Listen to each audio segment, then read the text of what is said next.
So hello everyone, this is Pranjal and in this lecture we are going to see T lymphocytes. पिछली lecture में हमने देखा था B lymphocyte जो कि बोन मैरो में होता है, इसलिए उसे हम B सेल्स B lymphocytes बोलते हैं। अभी जो T lymphocytes होते हैं ये ऐसा नहीं है कि सिर्फ T मतलब थाइमस में ही डेवलप होंगे। T तो थाइमस से है ना, तो थाइमस ग्लैंड में ही डेवलप होंगे ऐसा नहीं है। ये जो है ये डेवलप हो सकते हैं हमारे बोन मैरो में भी। तो ये बोन मैरो में पहले डेवलप होते हैं और फिर जाकर ये थाइमस में डेवलप होते जाते हैं, राइट। तो थाइमस में भी डेवलप होते हैं, बोन मैरो में भी डेवलप होते हैं। जो बी सेल्स है वो सिर्फ और सिर्फ बोन मैरो में, लेकिन जो टी सेल्स है वो दोनों में, पहले बोन मैरो में और बाद में थाइमस में। तो यहाँ पर हम देखते हैं maturation of T cells takes place in thymus and bone marrow in both. Then is bone marrow जो होता है उसमें स्टेम सेल्स होते हैं। यस, बोन मैरो में स्टेम सेल्स होते हैं। तो वो इमेच्योर होते हैं, ऑब्वियसली स्टेम सेल्स है, वो मैच्योर तो नहीं है, वो इमेच्योर होते हैं। तो जो इमेच्योर लिम्फोसाइट्स होते हैं अब वो बोन मैरो में बी सेल्स बन जाएंगे, बोन मैरो में बी सेल्स बन जाएंगे और कुछ चले जाएंगे थाइमस में जो टी सेल्स बन जाएंगे।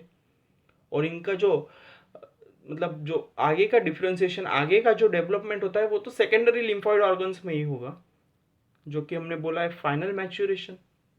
और ये बी सेल्स हमारा प्रोड्यूस करता है HIR, that is humoral immune response, जिसको हमने पिछले लेक्चर में देखा। अभी हम देख रहे हैं सेल मेडिएटेड इम्यून रिस्पॉन्स, यानी सेल्स है जो लड़ेंगे किससे, किससे लड़ेंगे ये सेल्स, एंटीजन से, पैथोजन से, इसलिए हम उसे बोल रहे हैं सेल मेडिएटेड इम्यून रिस्पॉन्स।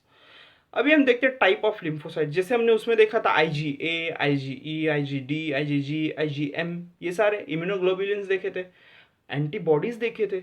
अभी यहाँ पर हम देखते हैं टी लिम्फोसाइट जो है, टी सेल्स, उनके टाइप्स।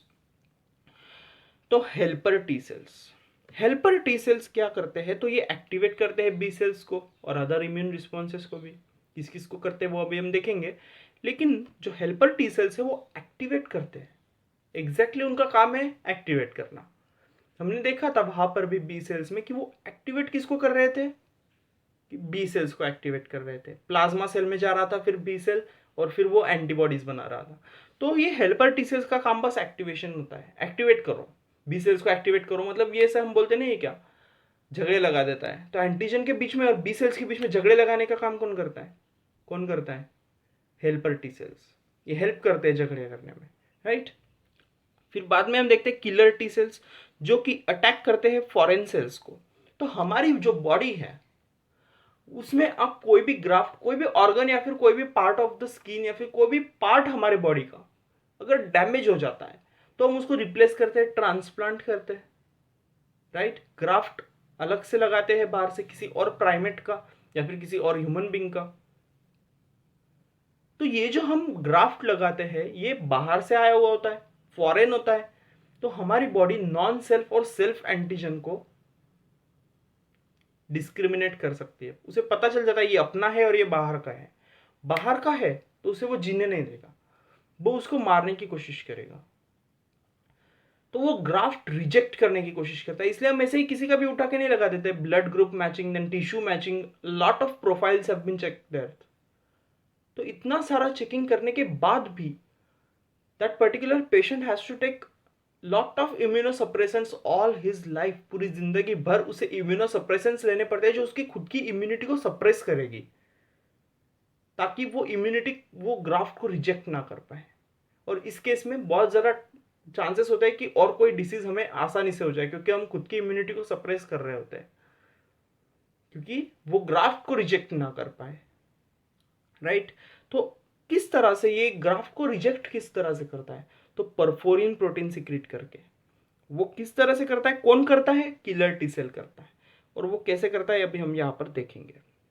तो किलर टी सेल जो रिजेक्ट करता है ग्राफ्ट को वगैरह, वो कैसे, तो ये सपोज कीजिए आप कैंसरस सेल है आपका या फिर ग्राफ्टेड सेल है, ग्राफ्टेड ऑर्गन का सेल है, राइट। और या फिर माइक्रोब से इन्फेक्टेड सेल है, कोई माइक्रोब आया उसने जिस सेल को इन्फेक्ट किया है वो है, राइट। अभी यहाँ पर किलर टी सेल अटैच हो जाते हैं, इस तरह से किलर टी सेल क्या हो जाते हैं, अटैच हो जाते हैं। ये आ गए हमारे किलर टी सेल रेटिकुलर से। अब ये किलर टी सेल करेंगे क्या, ये करेंगे क्या, ये परफोरिन प्रोटीन सिक्रीट करते हैं। परफोरिन प्रोटीन सिक्रीट करके होता है ये कि इसमें से पोर्स आ जाते हैं। ये जो एंटीजन था हमारा व्हाइट कलर का, इसमें से पोर्स आ जाते हैं। पोर्स आ गए तो क्या, वो बर्स्ट हो जाएगा, सेल डिस्ट्रॉय हो जाएगा। सेल क्या हो जाएगा, डिस्ट्रॉय हो जाएगा, right. It forms holes in those cells and that cell gets destroyed. अब ये किलर टी सेल को और बी सेल्स को कौन एक्टिवेट कर रहा होता है? कौन एक्टिवेट कर रहा होता है? एक तो एंटीजन एक्टिवेट कर रहा होता है और हेल्पर टी सेल एक्टिवेट कर रहा होता है। तो अभी हम देखेंगे हेल्पर टी सेल की जर्नी, इसमें ओवरऑल प्रोसेस हमें समझ में आ जाएगी किस तरह से होती है। तो जो माइक्रोब होता है उसको न्यूट्रोफिल जो होते हैं, पीएमएनएल पॉलीमॉर्फोन्यूक्लियर ल्यूकोसाइट्स, ये एनगल्फ कर लेते हैं। अभी एनगल्फ कर लिया मतलब जो हेल्पर टी सेल्स है उनमें एंटीजन आ गया, राइट। एनगल्फ कर लिया तो उनमें एंटीजन आ गया। अभी वो एंटीजन को क्या करेंगे? एनालाइज करेंगे, किस तरह की एंटीबॉडी चाहिए, एनालाइज करेंगे और फिर वो एक्टिवेट करेंगे हमारे किलर टी सेल्स को और बी सेल्स को भी। अभी बी सेल्स और किलर टी सेल्स दोनों क्लोनिंग में जाएंगे। क्लोनिंग यानी क्या? वो खुद के जैसे बी सेल्स, एक बी सेल है ना तो वो अपने जैसे और बना लेगा, क्लोनिंग सेम टू सेम बना लेगा, ताकि बहुत ज्यादा फोर्सफुली वो विगरसली एक्ट कर पाए एंटीजन के खिलाफ, और भी ज्यादा वो फौज बना लेगा उसकी। तो क्लोनिंग वहां पर होती है। तो किलर टी सेल तो सेल मेडिएटेड इम्यूनिटी जो हमने अभी उस साइड में देखा था, सेल मेडिएटेड इम्यूनिटी को वो किलर टी सेल परफॉर्म करेगा। वो ग्राफ्ट को वगैरह रिजेक्ट करता है, कैंसरस सेल्स को भी रिजेक्ट करता है, and also to the microbe infected cell. और यहाँ पर ये क्लोनिंग बी लिम्फोसाइट से हमने देख लिया है, प्लाज्मा सेल में जाता है, एंटीबॉडीज बनता है और ह्यूमोरल इम्यूनिटी को डेवलप करता है। अभी इसके आगे की चीज हम देखेंगे, जस्ट अ मिनट।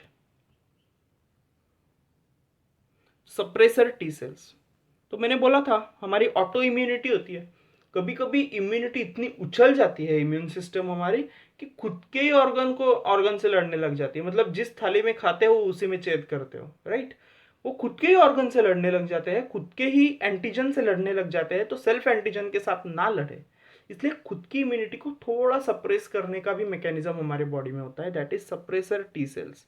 हमारे अंदर वो सप्रेसर टी सेल्स जो होते हैं वो हमारी ऑटो इम्यूनिटी जो है उसको हाइपर एक्टिवेट नहीं होने देंगे, इम्यूनिटी को, ऑटो इम्यूनिटी हमारे खुद के ऊपर हावी नहीं होने देंगे, थोड़ा सा उसे सप्रेस करेंगे। इसके बाद होते हैं memory T cells. Memory T cells क्या करेंगे? प्रिजर्व करके रखेंगे। जो मेमोरी सेल्स है वो पहली बार जब पैथोजन आया तो उसकी सारी इंफॉर्मेशन, उस एंटीजन की सारी इंफॉर्मेशन क्या करेंगे? स्टोर करके रखेंगे, प्रिजर्व करके रखेंगे, ताकि आगे जब वो पैथोजन आए तब उसे याद रहे, हाँ ये आया था, इसके खिलाफ हमारे पास ऑलरेडी एंटीबॉडीज है, उसको दो, उसको मार दो, राइट। तो मेमोरी सेल्स ये सेकेंडरी रिस्पॉन्स में काम करेंगे। वो क्या करते हैं? मेमोरी प्रिजर्व करके रखते हैं किसी भी एंटीजन की। तो यहाँ पे हमारा टी लिम्फोसाइट्स भी सक्सेसफुली कंप्लीट हो चुका है। और thank you, see you in the next lecture of active and passive immunity, right. So stay tuned for that and subscribe. Thank you.